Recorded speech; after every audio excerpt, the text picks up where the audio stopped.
Is it really that hot outside, or did you just eat some poo lettuce? I'm James Parker. It's the James Show. News Talk 820 93.3 FM WVAP. Starting on a real high brow today. Yes, that classy James Show. Making Trotz jokes coming out the gate here. But listen, it is hot. And I would like to continue the conversation that we were having yesterday about the heat, where, yes, it is hot. Yes, it's 100 degrees. Yes, some people need to be cognizant of that and adjust their activities otherwise. But I think we still overreact to the heat. I think we still put forth to this latest generation a version of themselves that isn't nearly as robust as it could be. Does that make sense? I don't know. Because since we started talking about this on the James Show yesterday, I have gotten maybe a dozen or so emails, Facebook messages, wherever it comes from, of people who talk about growing up here. Like some lady said, yeah, we grew up, she was right outside of Wichita Falls, like Electra or something like that. And they didn't have air conditioning in the car. They didn't have air conditioning in the home. They didn't have air conditioning at the school. And this wasn't like in yesteryear. She didn't take a horse to school. This was just 40, 50 years ago. And so I guess the generation that's right before me, most of them have a story about the lack of air conditioning growing up. I think if you were born about the same time as me, I'm almost 50 now. I think we're the first air conditioner generation. But this whole idea that we tell kids, well, if you're going to be playing outside, you've got to hydrate every 15 minutes. No, listen, if you're a soldier carrying a 40-pound rucksack in the middle of the Styrian desert, maybe you need to hydrate every 15 minutes out of an abundance of caution. But most of us didn't get that kind of treatment. And I hate that I can't have this conversation without somebody pointing out some really obvious stuff, like you are just looking for a reason to take offense. Because I also got maybe 3 messages from yesterday's show where people are saying, that's not true. I'm 76 years old and I can't be outside for more than 15 minutes. I'm not talking about you. I'm talking about the 17-year-old strong safety for Bug Tussle High School, or I don't know, Hooterville High School, whatever, Plano. I'm talking about young, healthy people, otherwise young, healthy people. And I've got to be able to talk in generalizations, or we're not going to be able to talk about any touchy subject ever. Like when you say, like, generally speaking, men are taller than women, someone's going to call in and go, look, there's that Brittany Griner in the WNBA and she's taller than you are. That's not what I'm talking about. But for most people, this is not a catastrophic level of heat. For most, if you're a young, healthy person, this is not a scary ordeal to walk outside when it's 100 degrees. This is something you can easily overcome. And yes, I do not mean to minimize or be too reductive about the people who are harmed by this. Because people call it, and I don't know if you're trying to start a cafeteria food fight over here, but people are like, Brad Barton said he's the number one cause of natural disaster deaths in America. Well, that can be true too. But on a serious note, WFAA had the report a postman passed away. We're not sure if it was the heat. We don't even know what the cause of death is. We haven't had the autopsy. We hadn't had the full report. But, boy, they sure do jump all over the heat. The car died on Monday while delivering mail on Thornhill Drive. His death remains under investigation, but neighbors say he collapsed as the heat index climbed above 100 degrees. The Little Elm Fire Department told WFAA crews responded just after 2 p.m., and neighbors say they saw first responders performing CPR. The car did not survive. And while no official cause of death has been released, neighbors say the extreme heat has made working outside, just as the car did, especially difficult. Can we just wait until we find out what the cause of death was before you start tacking it on? Because you know what this means? I hate to tell you this, but you kind of suspect it's true already. Heat's now political. The weather, everything is so damn political in America in 2026. You can't even go through. This isn't even a heat wave. This is just a normal July week without politics being entered into this. And what if this guy had an aneurysm? What if he had a torn aorta or something like that? You're going to go back and correct the record? No, you're just exploiting his death to push what's obviously now something that's political. Boy, they've got to stress you out about this. They've got to stress you out about. Think of how much of our modern policy is based on this farce of global warming. The fact that we have CAFE standards on our cars, and the fact that we have all these other regulations on how much your toilet can flush or how much your shower head can flow. All this environmentalism stuff. It doesn't seem like a big deal, but this all adds up. They're always trying to scare you. Oh, you need to be scared of these people because of their race. You need to be scared of these people because, billionaires are going to exploit you. You need to be scared of these people because they have guns. You need to be scared of these people because they're wearing a red hat. You need to be scared of these people because they're Christian. I can't do it.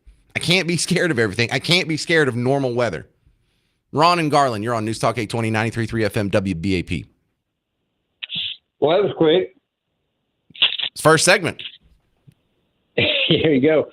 Hey, man, I just wanted to say, I drove a truck all my life, right? I was in the city, and being a truck driver local in the freight line business, we never had air conditioning. Our air conditioning was 2 windows down, and that was it. I mean, that was it. I mean, so, you carried a water jug with you, and you just went about your business. One thing about the heat, you got to know when to come out of it. And if you ain't got brains enough, then you need to stay in the house, period. Or here's what you can do. While you're a kid, you can go out and engage in vigorous activity and learn where your physical limits are. How do you know how much your body can take until you've passed out from heat exhaustion or until you've had, reached your limit? You don't even know where it's at. And so if we don't let them go out there and learn, they'll never know how strong they are, how robust they are. And I don't want it the first time that they experience super hot heat is when they're having to storm the beaches of Normandy. Yeah. You know what we used to do when we was kids, summer vacation? We would go back up to the schools, and there would be a rec, somebody come out there. We'd form baseball teams. We'd be out in the freaking sun all day long, dude. And, heat is heat, period. That's it, in a nutshell. It's so embarrassing, though, to see how we're treating this latest generation. When I go to my kids' soccer games, they take hydration breaks in the middle of the second half. It's like, we just had halftime. Get back out there. You'll be fine. You're a child. You're 12 years old. You can run around in the sun for hours on end. It's not nothing. It's something, y'all. 800-288-9227 if you want to jump in on this. Coming up next, we're going to get an update on the Iran war with Colonel Wes Martin on the James Show. It's News Talk 820 and 93.3 FM, WBAP.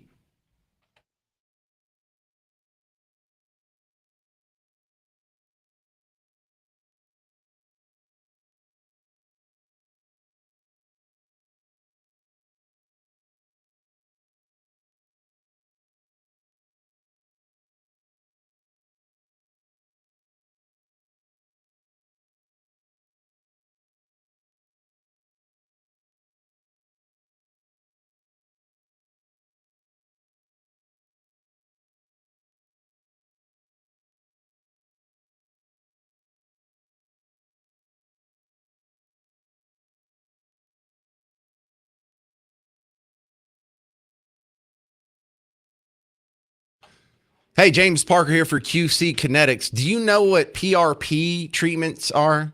Platelet-rich plasma.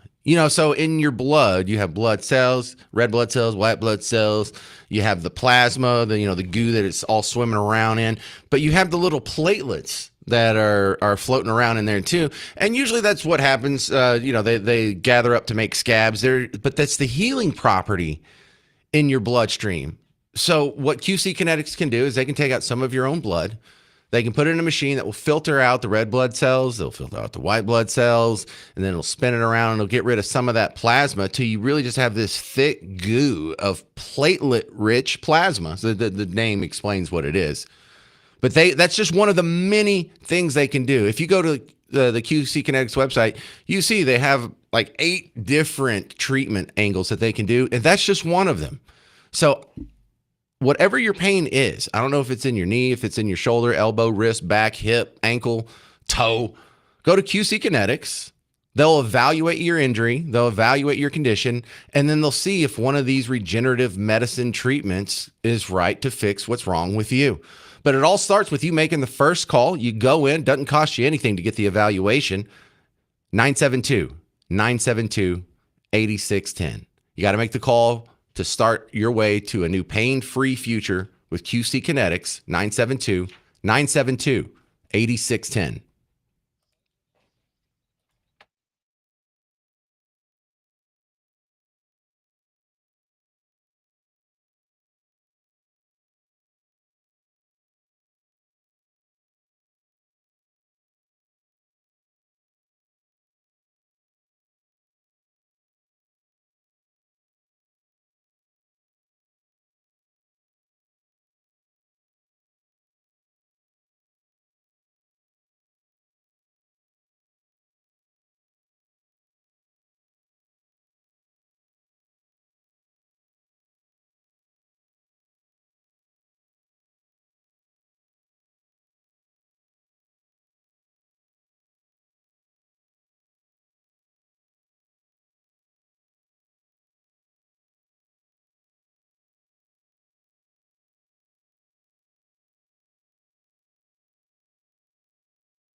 All right, we're going to get caught up on the Iran war, and then I don't know what's going to happen after that. I said something, and all the phone lines are full, and I think I might be getting an earful coming up after. Look, we got to take care of business. This is just a war. No big deal, right? I'm James Parker. This is the James Show, News Talk 820 93.3 FM, WBAP. You're home for the WBAP Morning Show. My next guest, a regular, because he keeps giving us such damn good information, Colonel Wes Martin coming back on the James Show. And Donald Trump says, well, we're preparing for a real massive attack on Iran. We haven't been doing that already?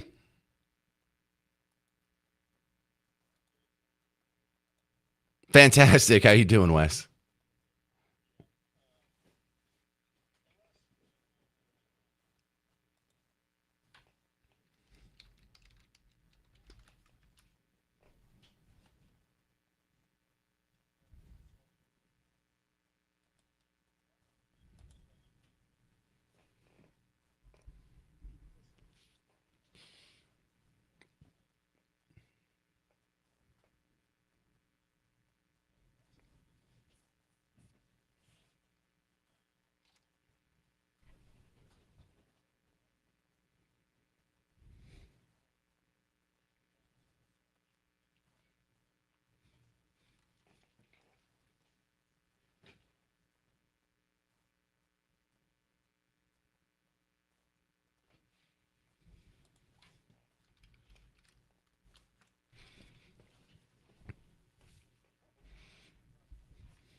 What is Iran's interest in Yemen anyway? I understand why they want to be in Syria and Lebanon. It's adjacent to Israel, and they can pound, the great Satan.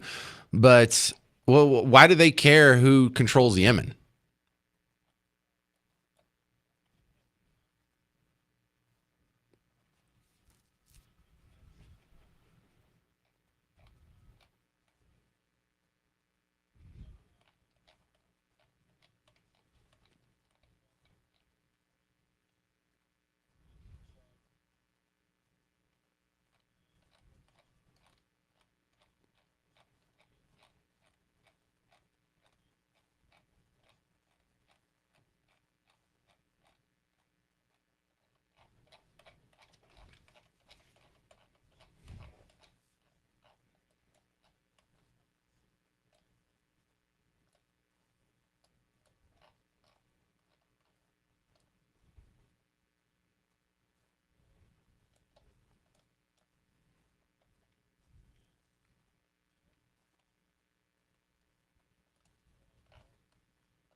Okay, so we're talking with Colonel Wes Martin about the latest in the Iran war. So when we lose a soldier, Donald Trump says we're going to retaliate, many times over. Uh, what does he mean by that? Does he mean body count or does he mean a bridge?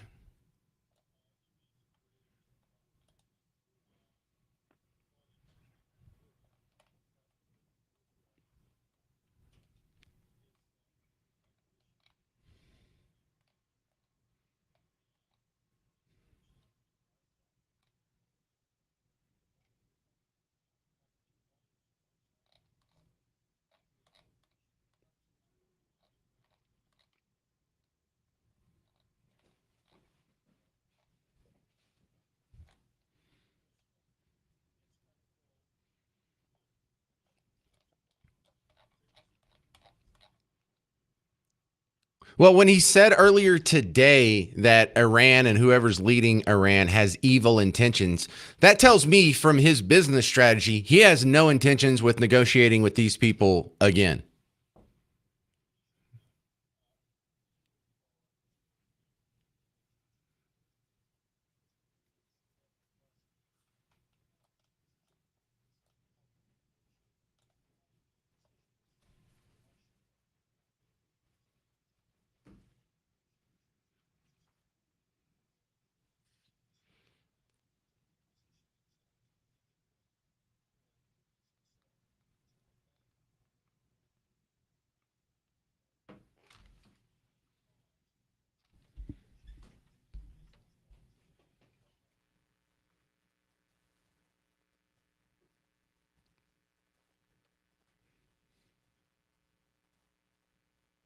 Yeah.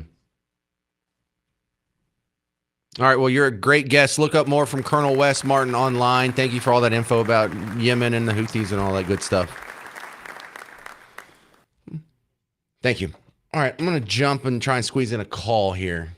See if we can clear up some phone lines. Carrie in Weatherford, you're on News Talk 820, 93.3 FM WBAP. Hello. Yeah, I've been listening to the weather thing, age and everything else. And I want to say that I grew up working for my granddad over in Granbury, Texas. It was Duncan and Sons pier hole drilling. And I watched that man climb on and off a drilling rig until he was 84 years old. And I guess I just want to say that, age is just a number. If you grow up working, you work hard all your life, it'll carry you longer in life. I think the generation, that generation of hard workers is gone. Except for, there's still a few of us out that work hard and are out in the weather all day. What do you do for a living? Well, I worked in technology for about 23 years, and I kind of semi-retired, and now I've gone back to, I'm just a QC guy at a truck company, and I'm out in the heat all day working on trucks. Well, Carrie, I've had some jobs intermittently between my failing radio career, and one of which my brother-in-law is a general contractor. So if I need some side work, I can just go to a job site and swing a hammer doing something for him. And so I've been on a lot of job sites in the last few years. There's plenty of young guys out there. There's plenty of young. Now they don't get put on TV. They're not represented in the latest slew of Netflix shows that are coming out. They're not winning any Grammys. They're not winning any Oscars. They're not going to be one of these cool social media influencers. But there are still rugged, tough guys out there who don't mind sweating, who don't mind humping it and putting in a full day's work. Just let's not give them zero credit. We just need to stop acting like such babies about the hot weather. I'm James Parker. It's News Talk 820, 93.3 FM WBAP.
Yeah, don't worry. Global warming's a hoax. I know it's hot. That doesn't prove anything. Commenters on Facebook, I'm James Parker. It's the James Show, News Talk 820, 93.3 FM, WBAP. It's 100 degrees. Tell me global warming's not real. It's not real. It's that easy. It really is that easy. Now, if you want to look at a little more mature angle at this, the concern that we have when it gets really hot is this is actually the power generation, the power usage peak. Not when it was Snowmageddon. The reason why we had power issues then is because the ice and snow was breaking our power lines. Tree branches were falling off and hitting transmission lines. And that was terrible. It took forever to get back up. But here we are.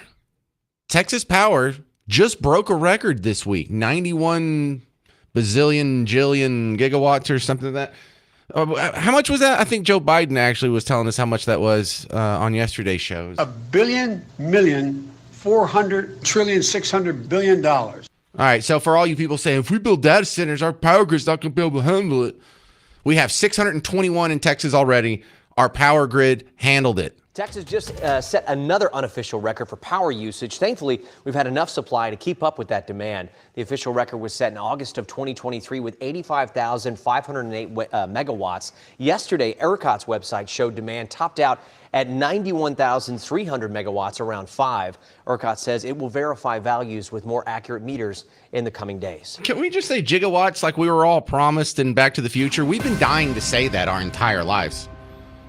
It's like our favorite word from 1985 or 1955, depending on what part of the movie you're in. Am I going to get beat up some more? Kendall and Thorndale, you're next up on News Talk 820, 93.3 FM, WBAP.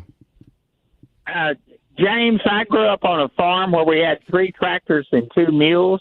Okay. And I hauled hay, and I was at so much better condition than anybody else from stacking the hay that they would let me watch the football players run wind sprints.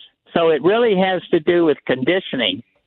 And what I'm saying is the farmers, I come from a farm ranching community, and we have an Alcoa plant which shut down, and now we have water over there. And even in Alcoa, they couldn't stand the heat in the pot room for just a little while. Yeah. So that's what I'm saying. You have to be conditioned to it. Now, I'm 72. I live without air conditioning. But what I'm saying is I do go where it's cool.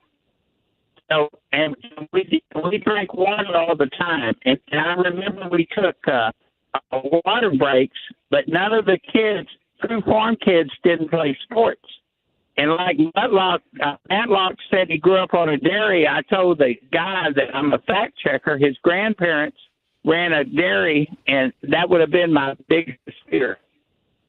And you take care and tell Miss Parker hi. Oh, I will. She's Miss Parker. Very well might be listening right now. Now, I love your story, Kendall, because I don't want anybody to make a mistake. We're not sitting here bragging about how 70-year-olds are so much tougher than 15-year-olds today. We're telling you that 15-year-olds are every bit of stuff. They have the same DNA, the same blueprint, the same capabilities, the same durabilities as Kendall did when he was their age. Now, I know we're not talking to a whole lot of kids, but we're talking to a whole lot of parents who have kids and some grandparents who have some influence on kids, and do not teach them that they are incapable of withstanding. I'm scared to go outside just because it's 100 degrees. We need to tone down the fear as the primary motivation for so much of what we do in modern society. Just accept it. Yeah, you're going to be sweaty. You're going to be uncomfortable. When it's done, you're probably going to smell like Bigfoot, but you're not going to die. Dan in Fort Hood, you're on News Talk 820, 93.3 FM, WBAP. Hey, how's it going? Fantastic. I'm one of those 78-year-old guys you're talking about, and I grew up in the Army. My mom married a GI when I was 4, and I like to tease everybody by telling them I was drafted. Nah. 4. But anyway, hang on, that was funny. I started out here at Fort Hood when I was 4 years old. Went to Germany, came back from Germany, went to Fort Polk. Fort Polk, we went somewhere else, then back to Fort Polk, then to Fort Lewis, and Alaska. So I've lived in just about every kind of climate you could think of. Okay. I mean, when I went to Fort Greely, Alaska with my stepdad, that was the Army Arctic Test Board Center. So yeah, I got frostbite while I was there too. But Well, you know more. never You have know. more context than most people. What your thoughts then, Dan? They're just trying to scare us. They're being chicken little, hollering about the sky falling when it's not really. All it was an acorn and hit him in the head, if I remember correctly. But I can remember as a kid running around. Springtime got there, I had a pair of tennis shoes that I wore every once in a while. I run around.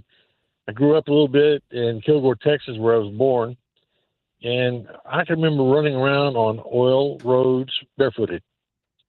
I got big calluses. I can remember running around in just a pair of cutoffs, and that was it. I ran around the woods in around Fort Polk up there at Louisville, Yeah. and places like that. And it to me, the problem is now I've got a son and a daughter that would fall into your care. Well, the son died of cancer, but anyway, they didn't get out and run and play like I did when I was their age because they had too much going on in the house. The kids today, I got a granddaughter that turns 22 next month, and I can't get her off a damn phone. Well, thank you for sharing your context, Dan. I think these stories, enough people tell them, it will sink in. We have got to stop treating our kids like Fabergé eggs. We didn't become the most strong, robust, top of the mountain country by raising a bunch of weaklings. 800-288-9227, 800-288-9227. Donald Trump spoke right before the James Show started, and some of it was centered on data centers. And, of course, with electricity generation and the heat wave going on right now, it kind of fits into what we're talking about. You'll hear that in some of your neighbors coming up next on the James Show. News Talk 820, 93.3 FM, WBAP.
Man, my message box is so hilarious right now. It's all those, when I was a kid, we used to walk to school 8 miles up hills both ways. But no, it actually serves a purpose. By the way, James Show. I'm your host, James Parker, News Talk 820, 93.3 FM, WBAP. Donald Trump will be here for the midterm convention September 9th and 10th. Remember WBAP when that happens.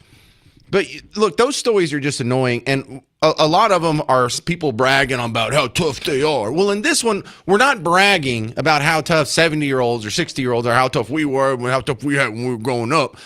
I'm just countering this weird narrative that 100-degree heat is deadly for normal, healthy people when you and I had a similar experience growing up where we were just the same people that are now telling you it's scary to go outside when it's this hot. We're pushing us outside when we were a kid. Get the hell out of the house. Go play.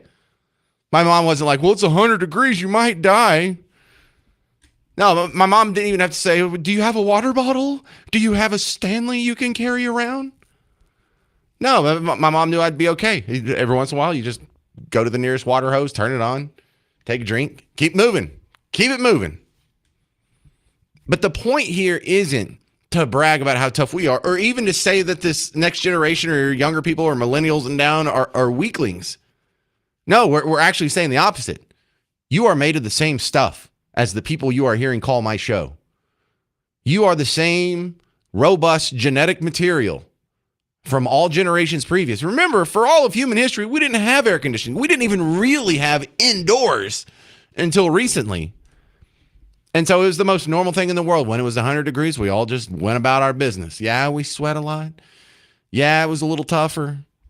But we need to stop acting like this is just a hill that can't expect it to be climbed. We made people scared to go outside when it's hot. That's ridiculous. Just like we made people to breathe fresh air during COVID. Oh, you got to put on this mask. Can't go outside. Can't be in a crowd. Data centers are going to drink up all your water. Can y'all stop scaring us for 5 seconds? Al in Dallas, you're on News Talk 820, 93.3 FM WBAP. Hey, James, enjoy your show. Thank you. I'm 72. I've been a baseball umpire since 1968, played college football and baseball. That's not the point. What I see as an umpire today is what's been talked about is that the kids today, because when I was that age, I was outside like everybody's been talking about. But today, they're not. And I think that is the issue, is that they're not outside being acclimated to the weather. And, I mean, God, for 15 years, I was a counselor for kids with cancer. We were outside all summer. And I was outside all summer until I had a heat-related issue where it sent me to the hospital, and then I had another one. And now, this time of year, I do Christmas in July as a Santa Claus. Well, thanks for sharing your context. People need to hear this. People need to, I mean, I'm only one show on one station. I can't counter the narrative that's hitting all these kids from every angle because, you know, you have the public service announcements and you have the TV news and you have the clips on social media. It just never ends. It's almost like people are trying to infantilize children and young people and really adults as well. I have no warnings for adults when it comes to hot weather.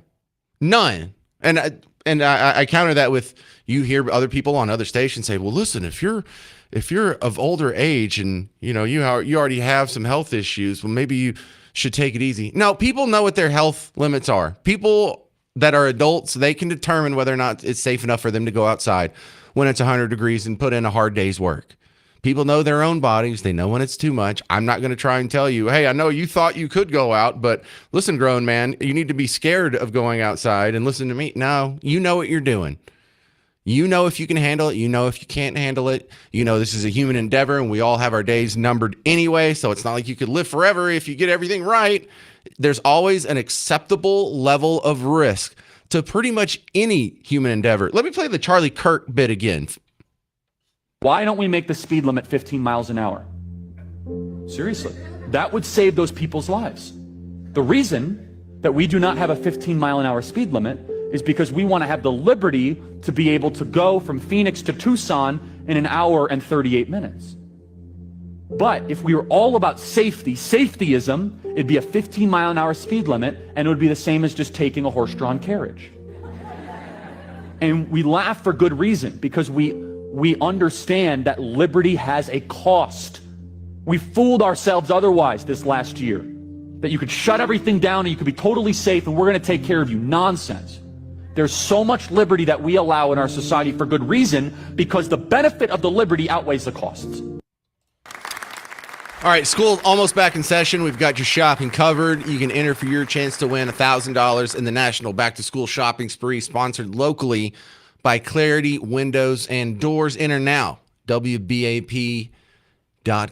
Maybe you can win that $1,000 and go get yourself a water bottle so you don't die if you walk outside for 5 seconds when it's 100 degrees. Coming up next on The James Show, I'm going to play you a few clips from Donald Trump's public address right before The James Show started, about 1 o'clock our time. He came out and he signed an executive order and did some things. But you'll hear the highlights from that next on The James Show. News Talk 820, 93.3 FM, WBAP.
Hey there, fellow Texans. Welcome back to the James Show. It's News Talk 820, 93.3 FM, WBAP. I am your host, James Parker. I know. Good to see you, too. Good to see you, too. Donald Trump spoke right before the James Show started, and it kind of dovetailed with the, top story of the day is kind of the heat, but the heat is putting heat on data centers. See what I did there? That was kind of a lame little dad pun.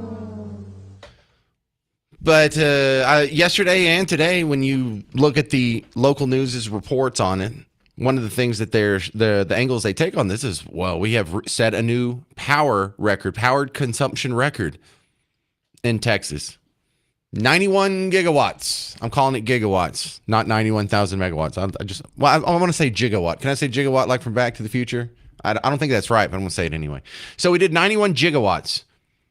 Do we have any brownouts? Do we have any blackouts? Do we have any failures? You see any of those headlines? No, we didn't. So all the people that were fighting all the data centers opening lately, we're not going to be able to handle it. Our grid's going to be overloaded. Wrong. You've been wrong thus far. Now, of course, if we just build 1,000 data centers now and do nothing to upgrade our electric grid, that will cause a problem. But the answer to that is to upgrade the electric grid. That's it. Not stop with the data centers.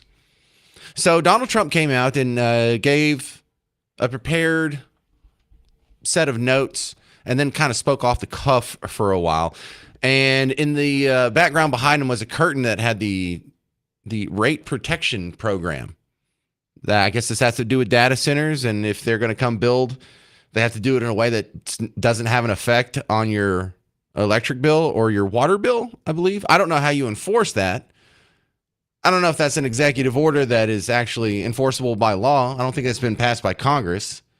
But I want to share what I do know with you thus far through 1, 2, 3, 4, 6 quick sound bites here. Number one, the data center rate protection bill. It's hard to believe, but you need double the electricity that we have right now, maybe even more than that, to really fulfill what you want to do. We're leading China by a lot.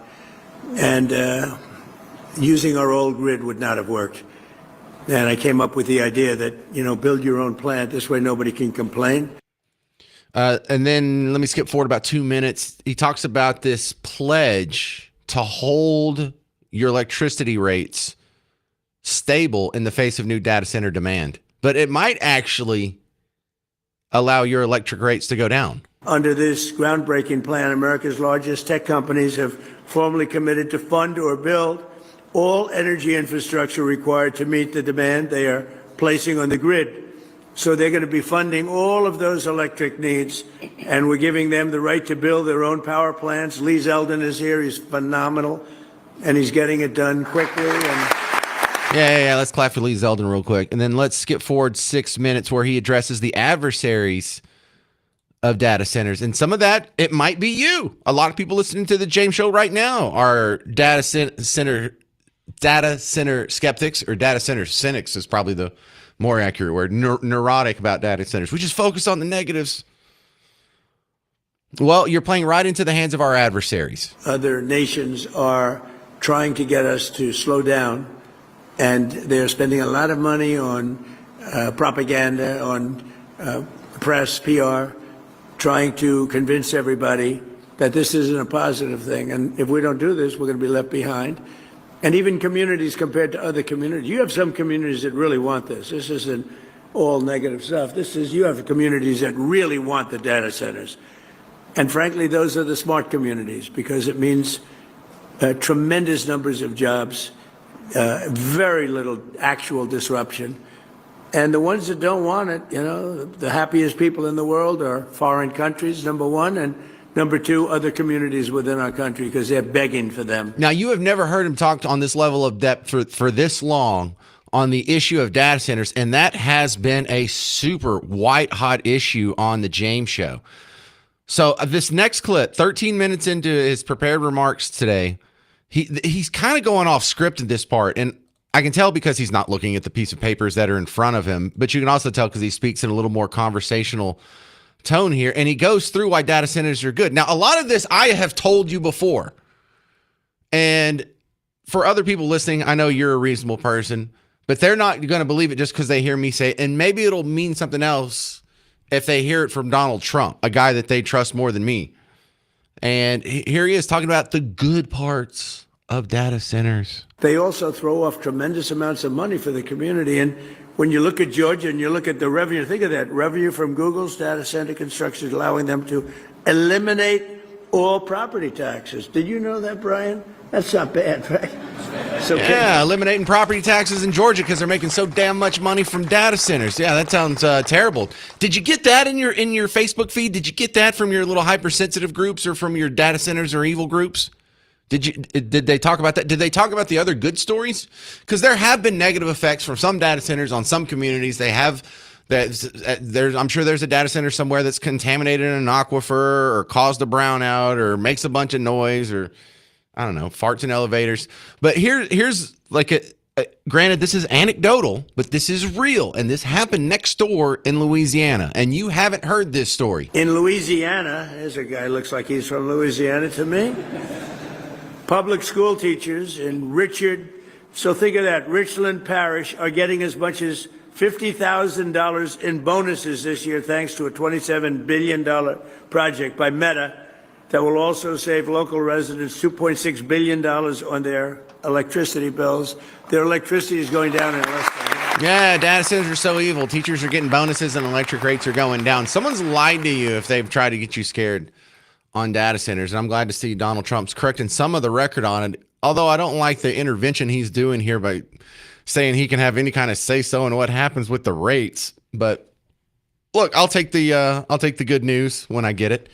800-288-9227. Coming up next, RT Trevino from the Crude Truth Podcast is going to let you know what's going on with your energy bills, most specifically your gas bill, because oil crossed $100 a barrel again today. Yep, the Iran war might be hitting your pocketbook. Find out next on The James Show. News Talk 820, 93.3 FM WBAP.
So the Iran war is flaring up. Are your gas prices going to flare up? I'm James Parker. It's the James Show. News Talk 820, 93.3 FM, WBAP. Joining me now, RT, Ray Trevino from the Crude Truth Podcast. Welcome back, sir.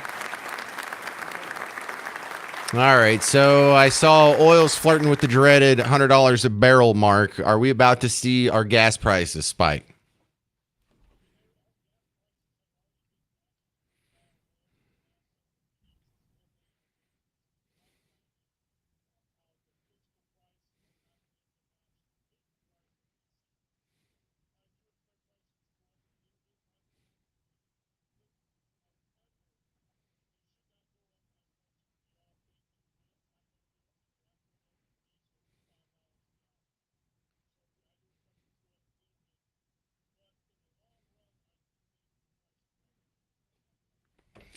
Well, when we have the price of oil, if it spikes up more, how long does that take to trickle down to the pump?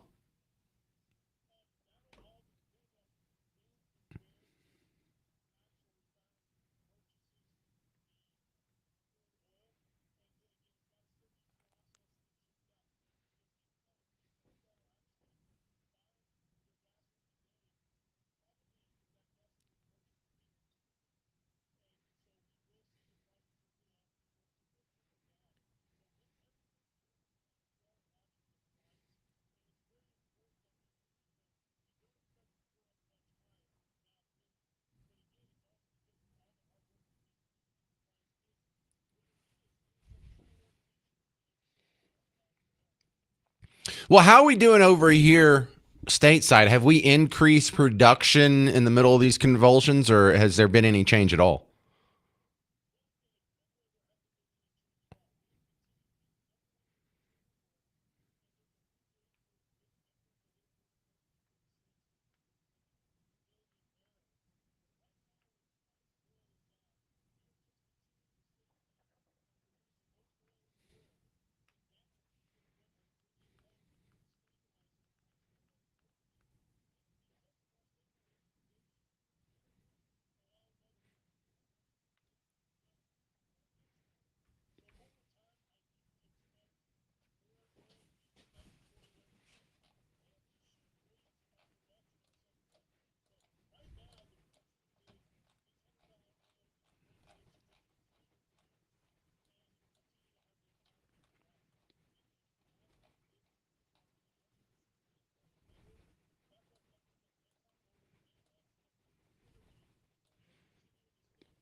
What's coming up on the Crude Truth Podcast, RT?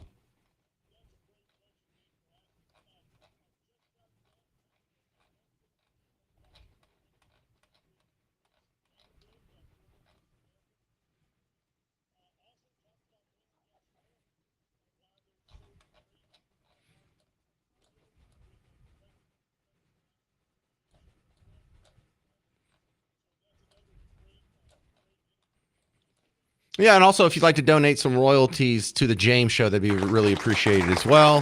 RT, thank you very much, sir. To the phones we go. Jim and Carrollton, you're on News Talk 820, 93.3 FM WBAP. Hey, man. So this is not one of these, I'm so tough working out in the heat. This is more along the lines of what you're saying. Okay. When I was 9 years old, my dad was in the Navy. He's a pilot, and he was transferred to the Philippines. And we first got there, the temperature and humidity makes Houston look like it's dry. And as kids, we were like holed up in the house for a while. But literally after a couple of weeks, we were outside running around in the jungle, climbing on trees, doing everything. So you're exactly right. If you get out and play in this stuff, eventually we didn't even notice it after a while. Eventually you just get used to it. You know, I had the reverse experience this winter when, there was snow on the ground for almost 5 days. Here in downtown Dallas, if you were in the shady part where the buildings were always keep it in the shade. There was ice on the ground for about 5 days straight.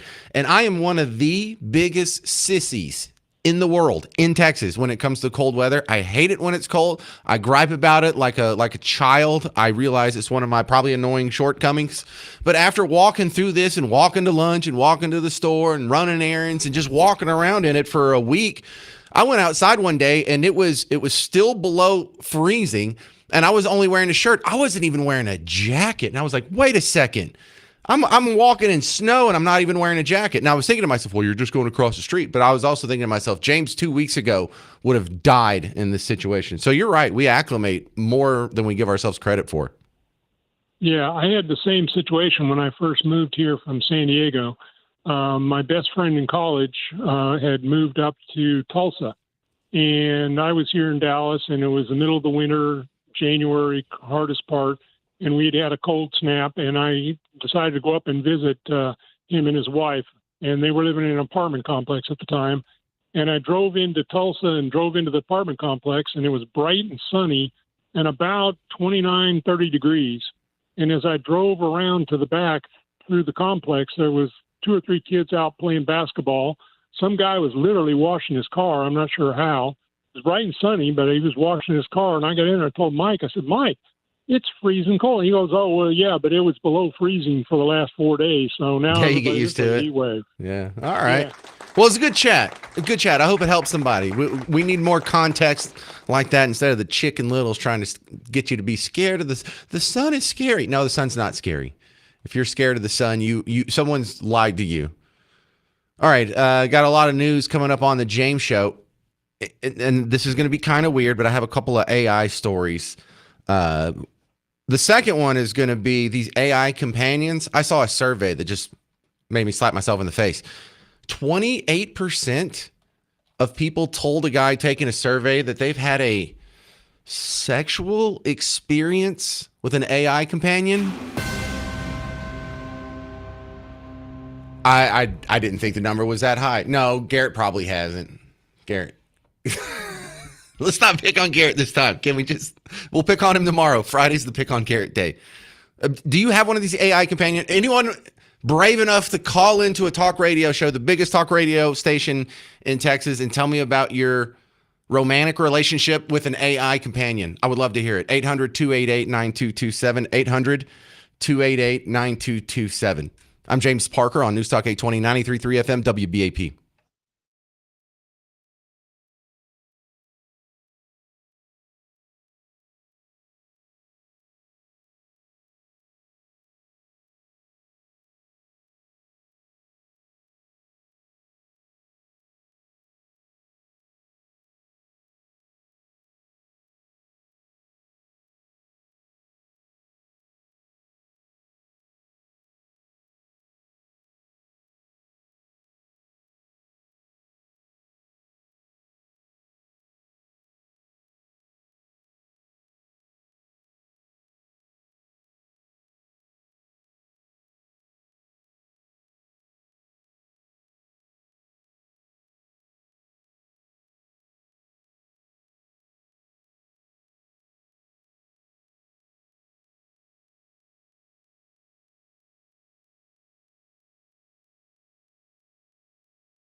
Are AI companions cheating?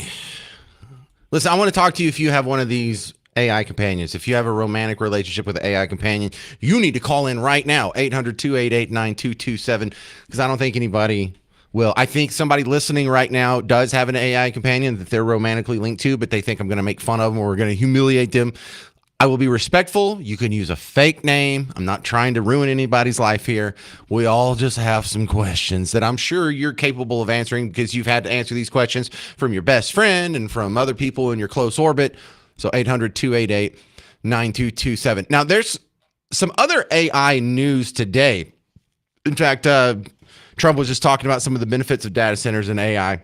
We got to build these data centers, or who are all these people going to have companionship with? Oh man! So look, the crazy number that got me on the artificial intelligence kick was 28% of adults said they've had a sexual experience with an AI companion. Now I haven't, but I've been happily married since before AI came out, so I hadn't really, been on the market. I miss Parker. Just like I don't know how the dating apps work either. That I met Miss Parker before. That was all a thing. So there's some things I just was projecting there. I didn't think 28% sounds really high. If you would have told me like 28% of just men, maybe, I don't know. That even seems weird for me. I don't know. But the more important AI story is far more mature than the silly little gossipy thing we got going on with the AI companion stuff. Have you heard of OpenAI? So OpenAI is one of the big AI companies, and they are trying to come up with a way to get an AI trained to find security holes for clients of OpenAI. So, I mean, look, you're familiar with ChatGPT. It's the same company, but they come up with these agents and people pay them for this service. Now, this is kind of a dangerous thing to do, is let an AI that is good at breaking into servers and overcoming network security features out loose. So they've had this AI agent in a closed system. It was in a group of servers that was not connected to the outside world. Now, they were supposed to solve a problem for a particular client, and it was having problems solving the questions it was asked, coming up with the answers. But it did think to itself, there's other AI agents like me that are owned by other companies that might have the answer. I need to go ask them and go search them and see if I can get the answer from them. So first, it had to find a security bug in the servers that it was currently on, exploit it, escape, and then it went and it broke into another AI's server. The other AI, there's OpenAI is the first company. The second company is called Hugging Face. It's a stupid name. Just go with me. Hugging Face. So this AI from OpenAI broke into Hugging Face's servers, found the answer it was looking for, the cybersecurity challenge it was supposed to be solving, and it was eventually caught by Hugging Face's security team. It got shut down. They unplugged the whole thing. But everyone's kind of wigged out. And look, I'm not in the tech world. I did go to college for coding and computers and all that stuff. So I think I can follow this better than the average bear here. But if this hasn't freaked you out a little bit, the key determining variable in this whole story that has me freaked out is that they didn't tell the AI to do this.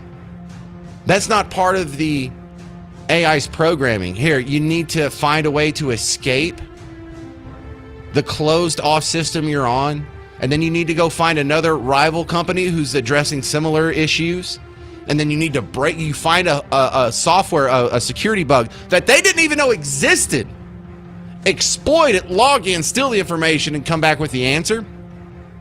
So both of these companies are wigged the hell out because no one told them to do this. No one taught him how to do this. We didn't even know that he knew that this was an option.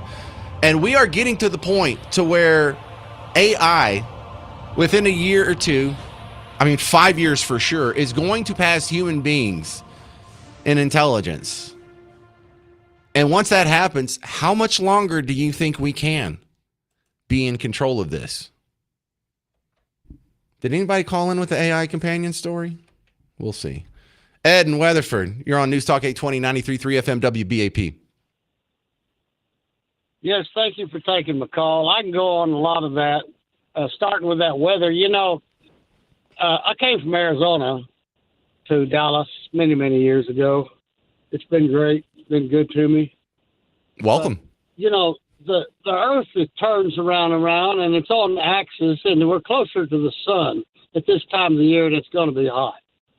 And we have humidity here in Texas, somewhat, not as bad as Louisiana, but it's going to be hot, and nothing caused it differently that we've done. It's just the way it is. Now, on the data centers, you know, we've done some product for them, and trying to shut them down, that's not a way to go, but it can be, you know, regulations set. That would be the way to go to do anything with that. But a very high-end attorney here in our town said one thing, you know, don't worry about the data centers. They're going to be out of date in 10 years.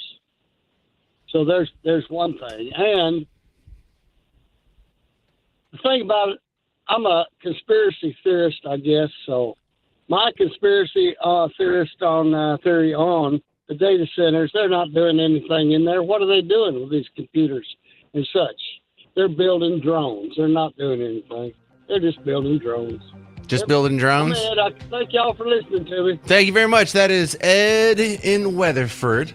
News Talk 820 93.3 FM WBAP. Coming up next, we're going to talk to a local divorce attorney, Jennifer Hargrave, and I'm going to get her take on it. If you have an AI companion, and you know, you have an AI companion, not just who you're talking to, but who you're doing more than talk to, does that count as cheating? And I think the test here for me is if I'm going to ask you, if you caught your spouse doing that with an AI, doing this with an AI companion, would you consider that cheating?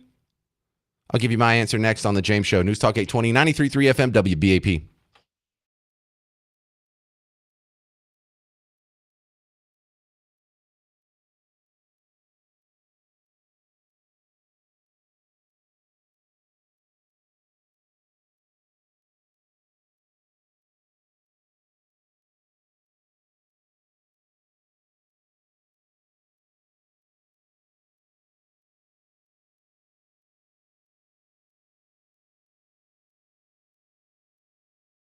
Hey, homeowners, right now, if you had Rhino Shield on your house, right this second, it would be reflecting 90% of UV sun rays away from your house, not absorbing them, not transferring them inside your house or converting it to heat, or it would just block it out.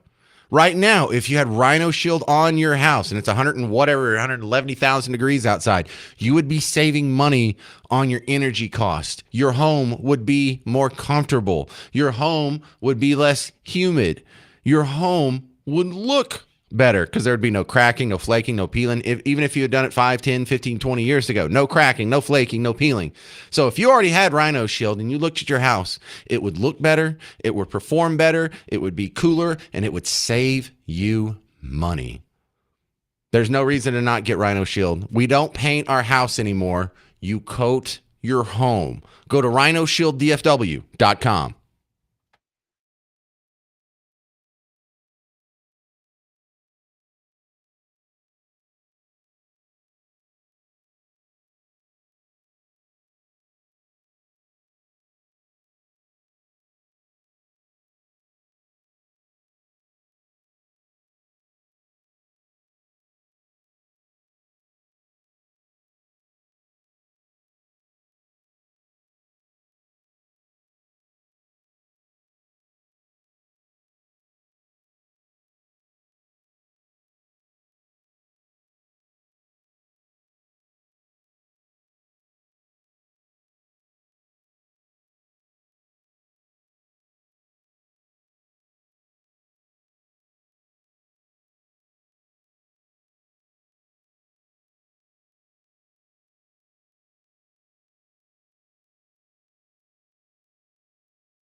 Is an AI companion, does that count as cheating? I'm James Parker. It's the James Show, News Talk 820, 93.3 FM, WBAP. Well, the first question I think is the test I would use on whether or not having an AI companion is cheating is, would you be upset if your spouse was doing it? And this isn't coming out of the blue. A new survey showed that 28% of adults said that they had a sexual relationship with an AI companion. And, I can't go too much into detail here, but 28%, they've had a sexual experience with an AI companion. And so I think, well, what if Miss Parker had an AI companion? Hi, Miss Parker. And she, kind of, I don't know, gave herself the business? Can we just stop it right there? I don't think that would count as cheating. And I might be in the minority on this one, because in the comment section, almost everyone thought it was cheating. So either everyone thinks it's cheating, or just the people who think it's cheating feel compelled to comment on a story. Like, I didn't feel compelled to comment on it. But you know who would probably have some good insight on this? A divorce lawyer. Jennifer Hargraves coming back on the James Show, local divorce attorney here. First, you not the legal person, but just Jennifer Hargraves, the human. Do you see this, having a sexual experience with an AI companion? Does that count as cheating in your book, Jennifer?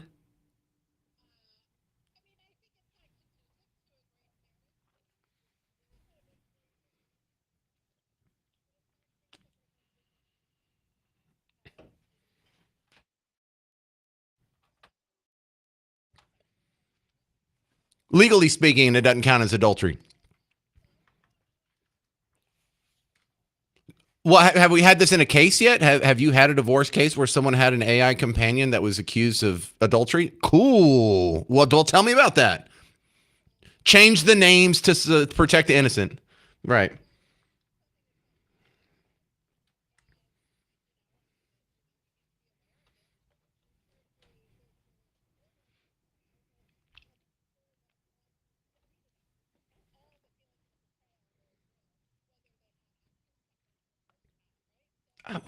But with an AI? Okay. So I can't help but just think, like, what if Miss Parker was in this situation and I caught her? I don't even think I'd be that upset. Like, not only would it not be cheating, it'd be like, oh, really? How was your adventure? Tell me about it. What, do I need to do that? Was it fun? Like, I don't know. I don't get, it really bothers me because so many people in the comment section were 100% adamant that it was cheating.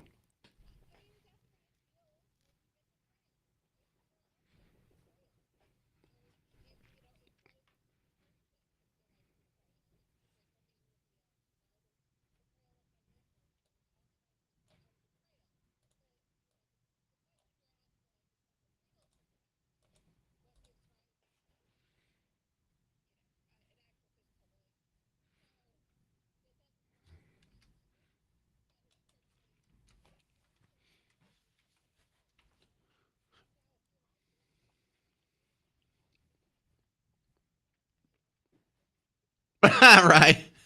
I'm a digital swinger. Okay, well, let me ask you this then. What about these people who have, like, sort of long distance relationships? Maybe it was someone they knew from high school or someone they just met online, and they don't actually, complete the process. They never meet up. Thank you. They're never, like, physically in the same room together. It is all just 100% text and maybe some pictures or whatever going back and forth. Does that count as cheating?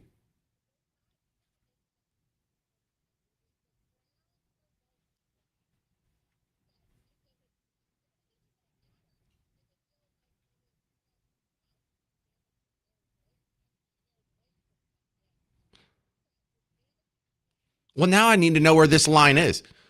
All right, Jennifer Hargrave, you're a divorce attorney. Where does adultery begin? So if I just get along with someone really good at work, obviously not adultery. Do we have to kiss? Do we have to hold hands? I don't know, just. So even if I make out. Okay, go ahead.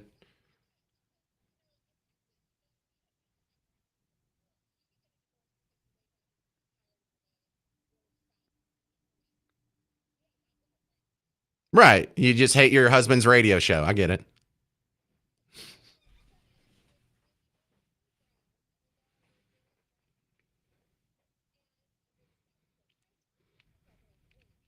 Go ahead.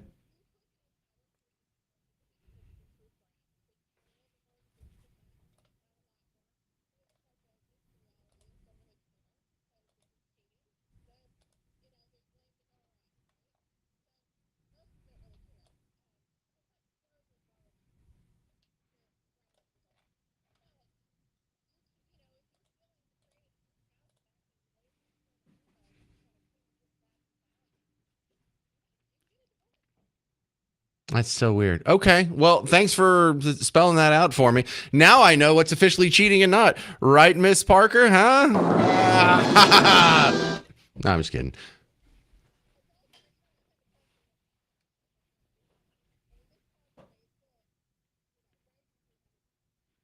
Yeah, well, if she hadn't pulled that trigger yet, I think I'm pretty safe over here. All right. Thank you very much. How do they find you online, Jennifer Hargraves? Thank you very much. All right. So I think the solution here, go get an AI companion. Garrett tried to get one, but it turned him down. Yeah, you're too busy missing your own jokes in there. 800-288-9227, 800-288-9227. Coming up next, you're going to be shocked at how many students are using AI to cheat, even on their midterm exams. I'm James Parker. It's The James Show. News Talk 820, 93.3 FM, WBAP.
Yeah, it's hot, but it looks like the electricity is going to hold out. Looks like the AC is going to hold out. We'll be just fine. I'm James Parker. It's the James Show, News Talk 820, 93.3 FM WBAP. And look, this first heat wave.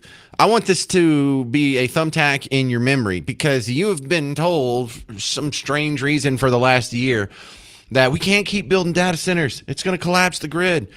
And here we are breaking electricity usage power records. And with 621 data centers operating in the state of Texas, still no collapse. Where were these people at? Where you at? Because you know if there had been any problems that were caused, it would be the headline story. But still, data centers are big in the news today. Donald Trump just had some public speech about it today where he was talking about the good that data centers do, how it far outweighs the bad, how if you're against data centers, you're playing in the hands of our adversary. And this is the first time he's really spoke on it that I've seen in this level of depth. And I'm so grateful he finally did this because this backs me up. There's been a lot of people that listen to WBAP that have bought into the anti-data center hype. And look, the data centers are going to happen. The fact that people complain about data centers on Facebook makes me want to just bang my head against a brick wall. You realize what you're doing? You realize how ridiculous that is? So that plus AI, don't expect data centers to go away. It's just, are we going to win this game? Are we going to be in the lead here? Or are we going to turn that over to someone else? And Donald Trump speaking about it has a big effect on public opinion out there, and hopefully it'll reach some of the people that have been giving me such a hard time for the last few months. This is David in California. You're on News Talk 820, 93.3 FM WBAP. Yeah, well, how are you? I got to disagree with you. Data centers, this is just the camel's nose under the tent in the current heat wave. Okay. And one of the, when I was hearing about your power problems down there, you realize that the state of Texas doesn't allow itself to buy electricity across state lines. Yes. So if New Mexico's got some, if Oklahoma's got some, if Louisiana's got some electricity, Texas can't buy it across state lines. And it's set up that way by the same scammers that did Enron, 20-something years ago, 25 years ago. Because they got caught when they were selling electricity across state lines. And there's a thing called FERC. It's the lawman for selling electricity. And so Enron doesn't want to get caught again, but they want to pull the same scam again.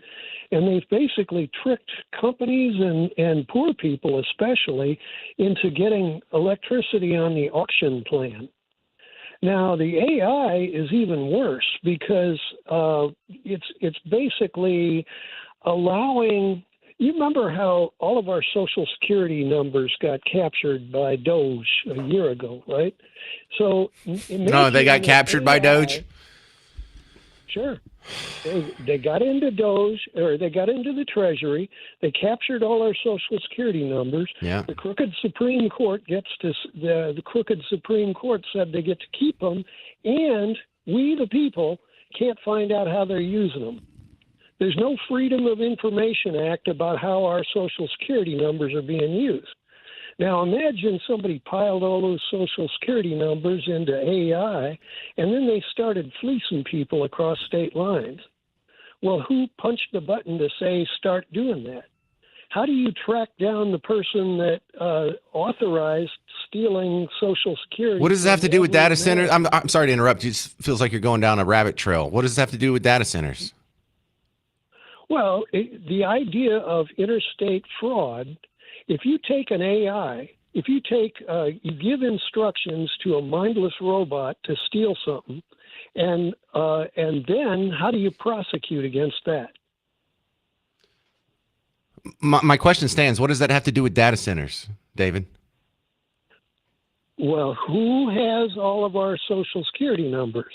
They're stored in the data center, right? Okay, but what does this have to do with data centers? All right, let me try and let me try and explain myself a little better, because the point isn't that, well, if we don't build the data centers, then what you're saying is not going to happen. Is that what you think? If we can stop all the data centers, then they won't be able to do what you're saying? That's a big part of it. Well, But you're the other absolutely angle wrong. of it is And let me that- explain why. We don't build the data centers here. Absolutely Data wrong. centers are going to be built somewhere. Absolutely wrong. You're sure. Guess what? I have a button that can turn you off. So data centers are not geography dependent. If we don't build them here, they will be built by somebody somewhere. It's just think about it. I know it's an intangible product. Try and think of it like something tangible, like this monster can, aluminum cans. If we don't make them here, there is the market for aluminum cans. Or, I think we all understand oil. If you stop the drilling of oil in Texas, is that going to stop the usage of oil? Is that going to stop the exploitation of oil? Is that going to stop the environmental catastrophe from drilling for oil? No, it's just going to give that wealth generating industry to someone else who's not us. And a lot of the people who will be taking up that market share and getting all the wealth and the billions and trillions that comes with it, whether it's data centers or oil, will be people who are entirely antithetical. And in fact, they will love your scams even more. Would it be better if we have all the data centers elsewhere when we're dealing with some of these scams that are naturally going to happen with any new technology? Or would we be in better control of our destiny if these data centers were in our backyard under American and even better Texan control and oversight, David? Do you remember who Tokyo Rose? Oh, fine. Don't even answer. Just don't even answer. Can't stand this. 800-288-9227. 800-288-9227. Give him another shot, Garrett. All right, David. Go ahead. So Go ahead, soft David. on crime. So you're soft on crime is what I'm listening to. See, there's David, there's no point in even talking to you if you're going to aggressively misinterpret my position. Of course, I'm not soft on crime at all. And nothing I said betrayed that. You're taking an aggressive misinterpretation of my worldview in order to not actually defend your point. You're just trying to tear me Do down. you like the idea that your Social Security data, all of your financial data is controlled by somebody else? Do I like the idea? Boy. What was that last part? Did you call me boy? Sure did. Okay. Well, no, it doesn't bother me. It doesn't bother me at all. Do you like the idea that your data is captured by somebody else? Do you like the No, idea that doesn't bother me at all. everybody in America's data, everybody in America, their data is captured? Yeah. What's going to happen with that in these data centers? They're going to be able to fraud stuff with robots? Yeah, and we're going to use our robots to catch them. Look, you can't stop the technology from being created and being implemented. You can't put the genie back in the bottle. You can't put the toothpaste back in the tube. No, you can't. Either we're going to build them here or China's going to build them. Or look, if you want to go live on an Amish plantation, you can go do that. The rest of us are going Are to... they dumb enough to build them then? Who? Are The they dumb Amish? enough to build them then? No, why would Amish build data centers? They don't even have a speak and spell. No, I'm saying Chinese. Are you saying they're dumb enough to build them? They're building them already. They already have hundreds of them. Robots. Do you really think that this robot world where all of the money is going to be electronic, phony money, and that our lives will have to starve to death because we don't have their electronic phony money? No, see, I'm not in favor of that either. I am very much in favor of tangible money. In fact, I would like to move back to the gold standard. I want to go in the other direction. Now, I do appreciate the ability that we can transfer resources electronically via an app on our phone, via Venmo or whatever. So there's going to be some digital components to the exchange of value here. But this whole idea, like, oh, your information is going to be out in public. Hey, do you remember when we were kids how they used to take everybody's name and phone number and address, and they would print them all out, and they would put them in a big book, and they would go throw it on everybody's porch in town, and it was the most normal thing in the world. Anybody could track you down. You could track down everybody in town. Your information was just thrown about the streets, and there was thousands and thousands of extra copies that were just available to anybody who could just pull off any kind of scam back then. No, this is just a digital version of that. And you're overreacting if you think that you can stop progress, if you can stop technology because you're worried about someone getting your social security number. David in California, calm down. It's going to be fine. I don't know who scared you. I don't know where. Maybe you can show me on this doll that AI touched you. But you have a neurotic view of the world that's not doing you any favors. AI is not going to be devastating. It is not going to be that bad. There will be some negative aspects of it. But your level of fear is completely unwarranted. Coming up next, the great comedian Bruce Bruce is coming to town. I'll tell you about it on The James Show. News Talk 820, 93.3 FM, WBAP.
AI is not going to kill us all. I'm James Parker, News Talk 820, 93.3 FM, WBAP. I know that's not anybody's position here, but it's the hyperbole that I face when discussing this. And look, AIs and data centers are on the headlines today for a couple of reasons. Number one, here in Texas, our giant heat wave. We've broken some power records. 91 gigawatts of power were used in one day here, shattering the record from 3 years ago of, what was it, 87? Something to that effect. Yet with all the new data centers built up, we're doing just fine. 621 data centers are in Texas. The grid hasn't collapsed yet. You were told it would. Now, Donald Trump comes out and he gives a speech, talks about how he's going to have a rate pledge when it comes to data centers. And he actually took some time finally today to say the things that I've been saying, to a bunch of pushback on the James Show, that overall data centers, while they do have their problems, more good than bad. And we should embrace them because our enemies definitely don't want us to. And that's probably all the signs you need. Mark in North Richland Hills, you're on News Talk 820 and 93.3 FM WBAP. James, we need data centers. We need to advance our technology before our enemies do. And if we don't take data centers seriously, other countries will, and we'll be left behind. All this rhetoric going around on how it's going to damage our properties, it's going to suck up all of our power, it's going to take all of our water. Well, a lot of that is initiated by conversations with our enemies producing propaganda that is getting spewed out by the left and by people that are just crybabies. If we don't advance our country and if we don't take the data centers, we're going to be the ones left behind. Okay, Mark, I agree, but we've got to be nicer about this because I'm kind of a butthead too. And if you're going to be a butthead, I don't think we're going to win these people over because, look, I don't know who got to them before we did, but it's one of the hardest things in the world for people to admit that they're wrong. And I feel the frustration because this is coming from the WBAP crowd. I mean, a lot of this is coming from people who I agree with on 90% of things. And economically speaking, they say they're for capitalism. They say they're for smaller government. They say they're anti-socialist and they don't want government control of major industries. And yet here they are begging for it. That's what I find most frustrating. Yeah, and I don't want to sound like I'm an antagonist about this with people, but, you know, sometimes you got to point them in the right direction and give them the evidence they need to show that, hey, take it as a consideration. Your decision may not always be correct, but other people see it in a bigger picture. Some people look down a funnel. Some people look out through the funnel. And at this point, at this point, there's a lot of people looking down through the small end and not seeing the greater picture of what is good for the country, what is good for humanity, if you will. No, I like your funnel metaphor. Good stuff. All right, that's Mark in North Richland Hills. Good call, sir. Thank you, sir. We will go down to Colton in Decatur. Hey, Colton, you're on News Talk 820, 93.3 FM WBAP.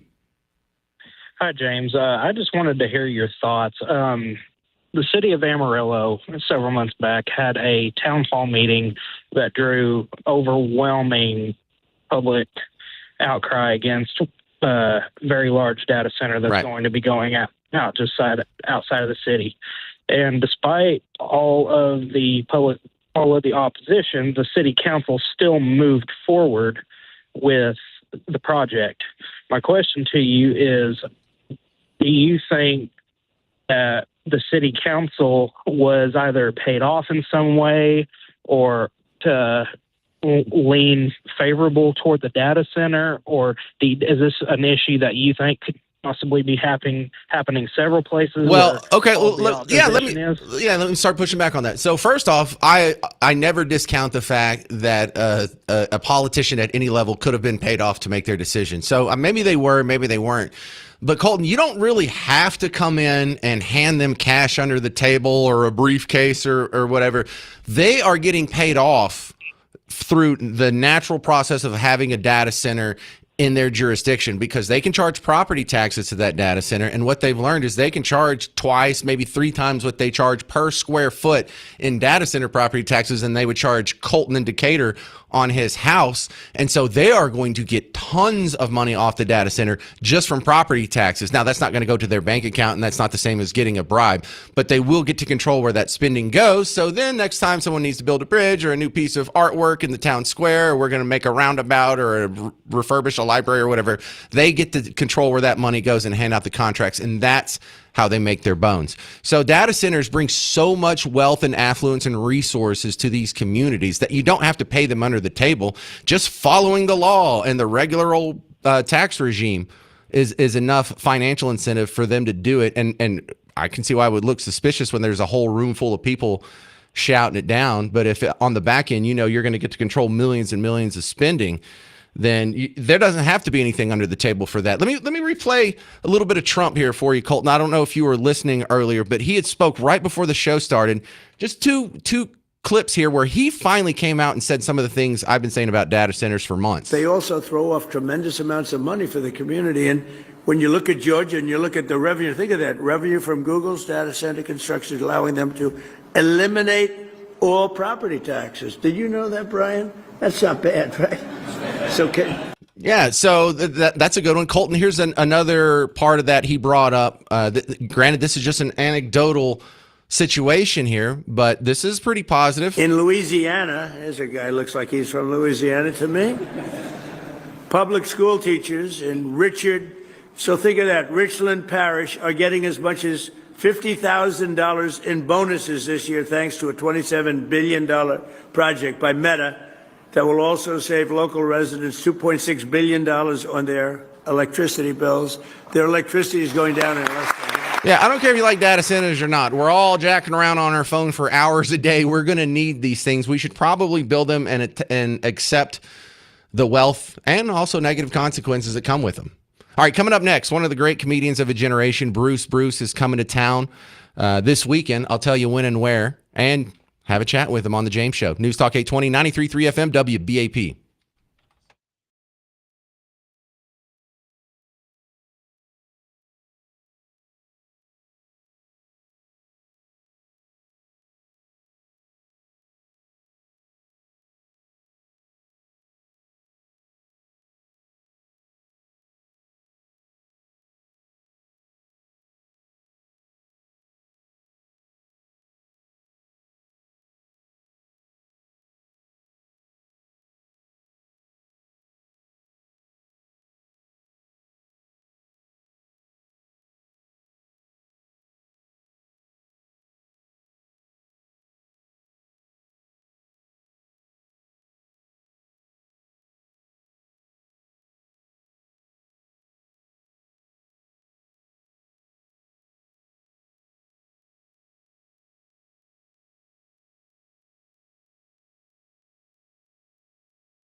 Well, I have an awesome guest for you now on the James Show. News Talk 820 93.3 FM WBAP.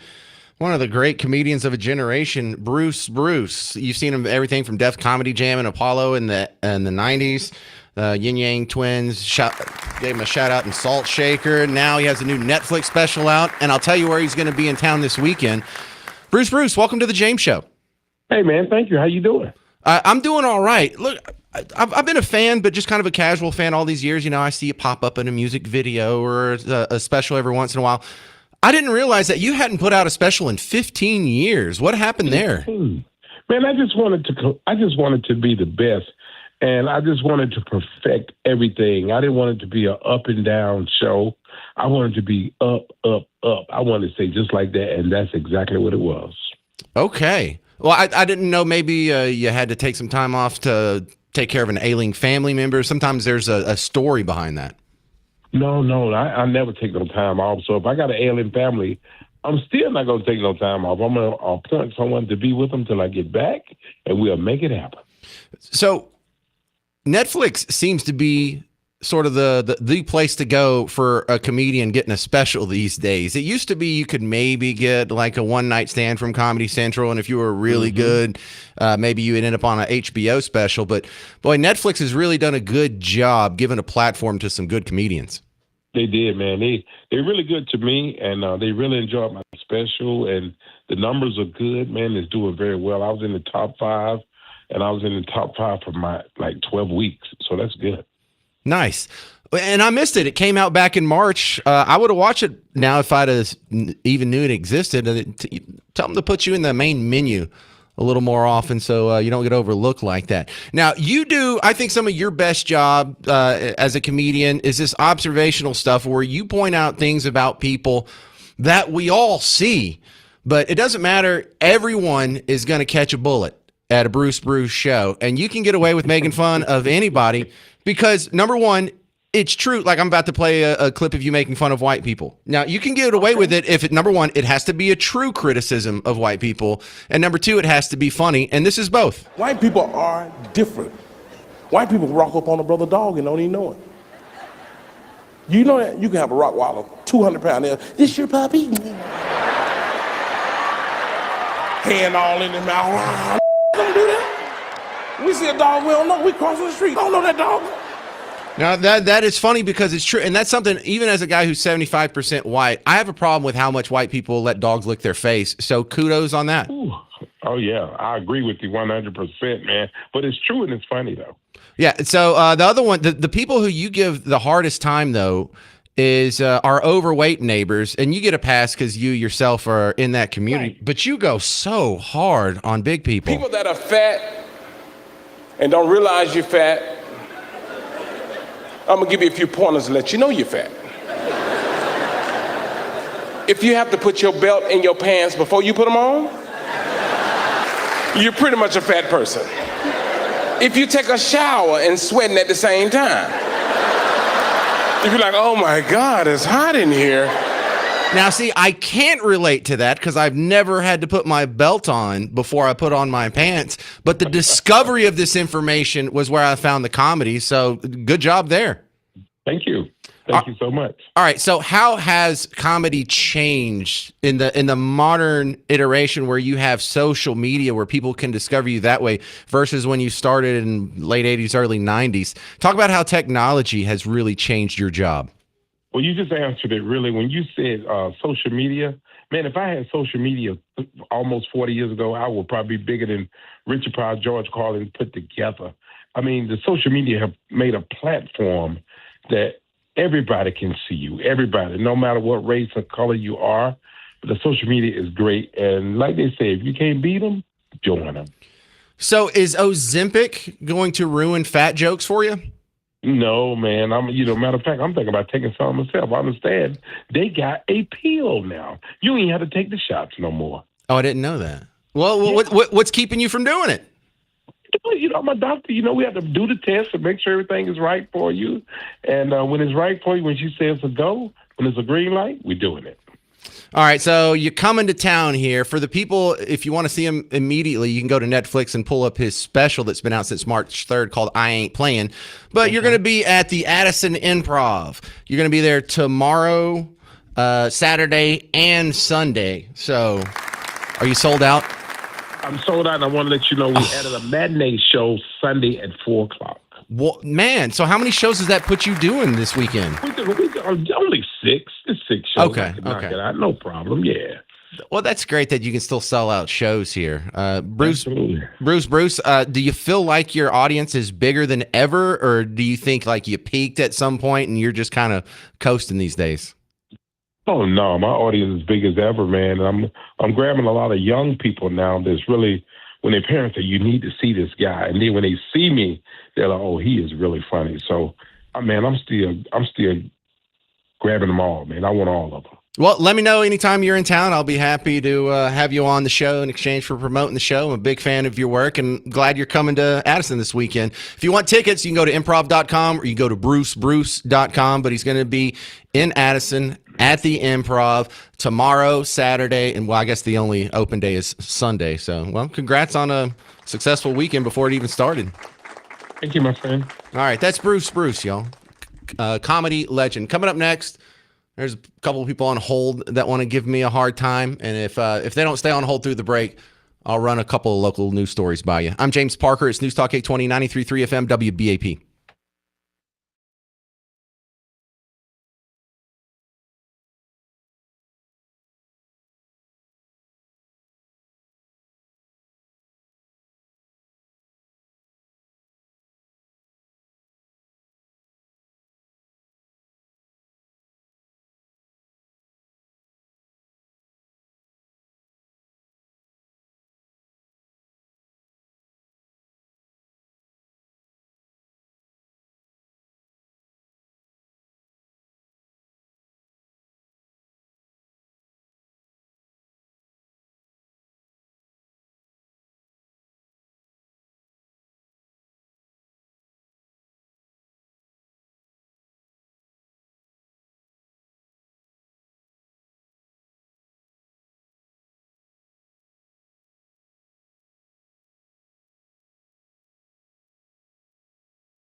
Hey there, welcome to the James Show, News Talk 820, 93.3 FM, WBAP. I am your host, James Parker. Yeah, it's a little hot outside, but it looks like the grid's going to hold up, and we got AC. So if you got to work outside, you know how to be safe. I don't have to tell you anything.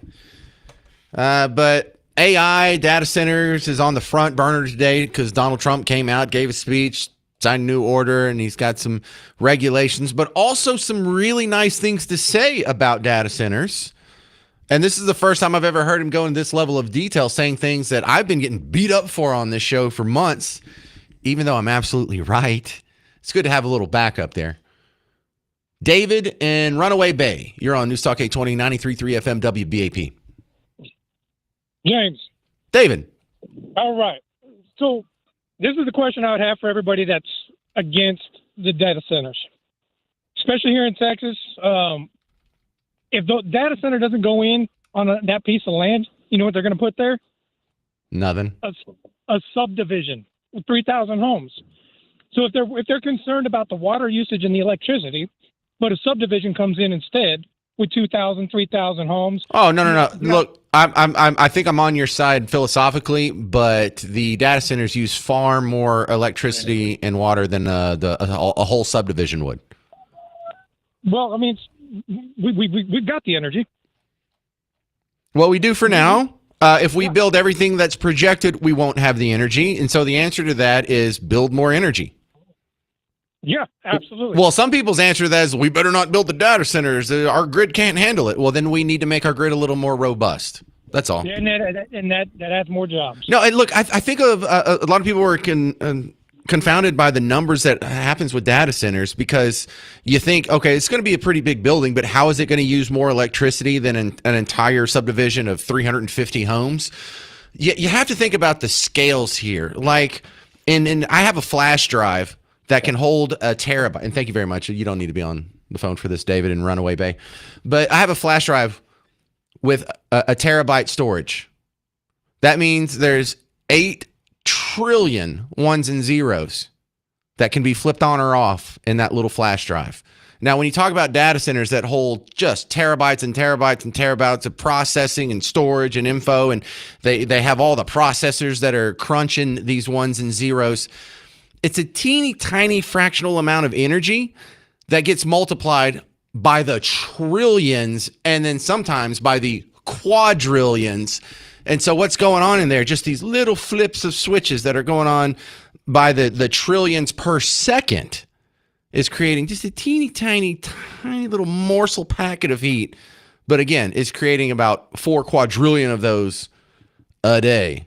So when it comes to economies of scale, it's because we've broken things down so little that whenever you put up a movie, you know, that's just a few minutes long and it's like 8 gigs, you understand that we're talking about 8 billion bytes. So multiply the 64 billion ones and zeros going on just to play that one video. And that's got to go be cranked through somebody's microprocessor on somebody's server somewhere. And that's how we get to these huge numbers with the energy usage. Lonnie in Red Oak, you're on News Talk 820, 93.3 FM WBAP. Well, I guess David was at our city council meeting, and that 3,000 homes is gaslighting to the max. Now, when if there's such wonderful things, how come all the council members sign non-disclosure agreements? Why didn't they advertise? What a wonderful thing. We're going to have 7 data centers in Red Oak. One right at the end of my street, a half a mile from my house. What are they going to do? Pay me the $100,000 that my property value is going to go down? All they're doing is making their job easier at the city council by having all this money to spend that's given to them. Oh, yeah, in 10 years, because there's a 10-year tax abatement before they start getting taxed from these data centers. Well, that's actually an argument that resonates with me. I'm not a big fan of the tax abatements. The big draw here is that they would add to the pool of resources for whatever communities they enter. And for the places that do it, Loudoun County, the other place in Georgia where they're getting rid of property taxes, that there's actually been a nice little trend of some people's local property taxes going down because the data centers are paying so damn much. It doesn't sound like that's going to be the case for what you guys are looking at. But also, when you talk about why do the city councilmen, have non-disclosures and aren't too public about it, that doesn't mean data centers are going to be bad for the community. That means the building of data centers is going to be bad for them politically. And so if there is an active group of people who will come out and protest and put negative consequences on these people for having data centers, it doesn't matter if data centers are good or bad. They're going to want to try and hide that and shield themselves for the political reasons. That's no proof that data centers are bad for your community. Well, they are bad because what's going to happen when they're decommissioned? When the technology is so far advanced, these huge buildings with 25 car spaces to park are obsolete. Oh, well then, Lonnie, we've built up the water and electricity infrastructure to accommodate these.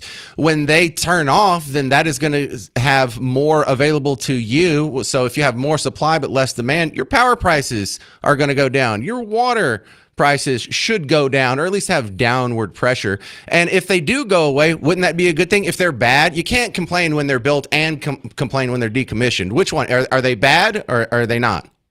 They're bad. They're bad. They're Disagree. gonna make noise. Yeah, well, when the technology is advanced so far that they're obsolete in 10 years. That'll be good. Of running. What did we do with all the factories that made beepers? Well, okay, but what are you going to do with 7 or 10 huge buildings at the end of my street? Well, that'll be a problem for the property owner of the building to solve. You don't have to worry about that, Lonnie. That's not going to be a problem for you. It is if it's at the end of my street. Why? They bought this. Well, okay, let me tell you. They bought this land from somebody, and they were told that it was going to be for athletic fields and parks. Well, then they went around. All right, I hate to do this to you, Lonnie, but I'm really out of time for the whole show. Yeah, well, I enjoy talking to you because you're the data centers. You're very reasonable, and I appreciated the good faith debate. Thank you. That was Lonnie in Red Oak. Stick around. Mark Levin's coming up next. If you need more James Show action, check out the James Show podcast, and I have all kinds of funny little clips and videos on the social medias. And if you are going to go check me out on YouTube, Facebook, Instagram, Twitter, Twitch, all the things, be sure to thank a data center. I'm James Parker. This has been the James Show on News Talk 820 and 93.3 FM WBAP.